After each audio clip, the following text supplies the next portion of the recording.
السلام علیکم. ٹاپیکل فیناسٹیرائڈ کے جو رزلٹس ہیں وہ اورل فیناسٹیرائڈ کی نسبت کافی سملر ہیں. ایک حیران کن ریسرچ کے مطابق ایک پیشنٹ میں جو ایڈروجینک ایلوپیشیا کا پیشنٹ تھا اس میں ایک ہفتے تک مسلسل اورل فیناسٹیرائڈ یوز کروائی گئی اور اسی پیشنٹ کو پھر ایک ہفتے میں صرف ایک بار ٹاپیکل فیناسٹیرائڈ یوز کروائی گئی. تو رزلٹس جب دیکھے گئے تو دونوں کے سملر رزلٹس تھے. جو 7 دنوں میں اورل فیناسٹیرائڈ نے ورک کیا وہ ٹاپیکل فیناسٹیرائڈ نے ہفتے میں ایک دفعہ استعمال کرنے پہ وہی سیم ورک کیا ہے.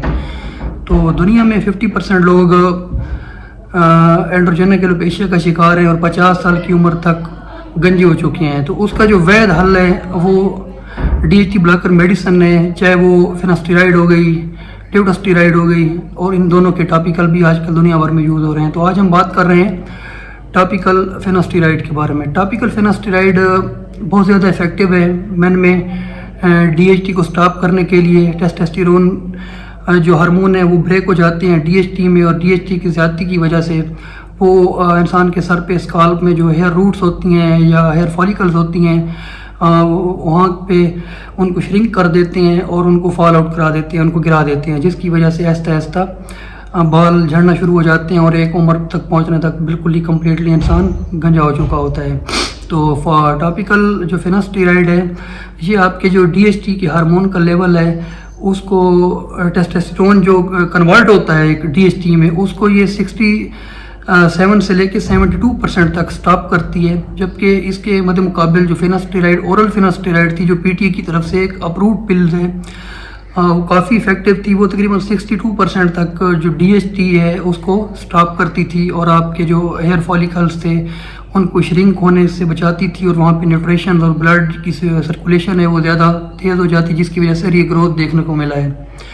تو آپ لوگ اگر واقعی فیناسٹیرائڈ یوز کرنا چاہتے ہیں تو آپ ٹاپیکل فیناسٹیرائڈ کی طرف جا سکتے ہیں. ٹاپیکل فیناسٹیرائڈ کے جو سائیڈ ایفیکٹس ہیں وہ اس کی نسبت بہت کم ہیں اور اس کے جو فائدے ہیں وہ تقریباً سملر ہی ہیں اورل فیناسٹیرائڈ کے ساتھ. اور ایک اور بات ریسرچ میں دیکھا گیا ہے کہ اگر آپ ٹاپیکل فیناسٹیرائڈ کو اس کے ساتھ میناکسیڈل کے ساتھ یوز کریں, ان کو دونوں کمبینیشن بنا کے یوز کریں, مطلب صبح شام میناکسیڈل یوز کریں اور ہفتے میں 1-2 دفعہ اگر ٹاپیکل فیناسٹیرائڈ کا یوز کرتے ہو تو اس کے تو کافی حیران کو رزلٹ دیکھنے کو ملے ہیں, کیونکہ اس کے ساتھ جو ہیئر ری گروتھ ہے وہ کافی فاسٹ دیکھنے کو ملی ہے.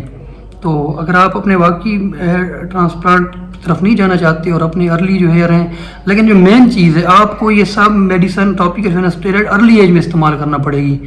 ارلی جب سٹارٹ کرو گے تو تبھی یہ ورک کرے گی. جب بالکل ہی ہیئر لاس ہو چکا ہوتا ہے, آپ کا یہ ایریا بالکل گنجا ہو چکا ہوتا ہے, تو اس ایریے پہ یہ ٹاپیکل فیناسٹیرائڈ ہو یا اورل فیناسٹیرائڈ ہو کسی قسم کی کوئی ٹیبلٹ کوئی خاص اثر نہیں دکھائے گی.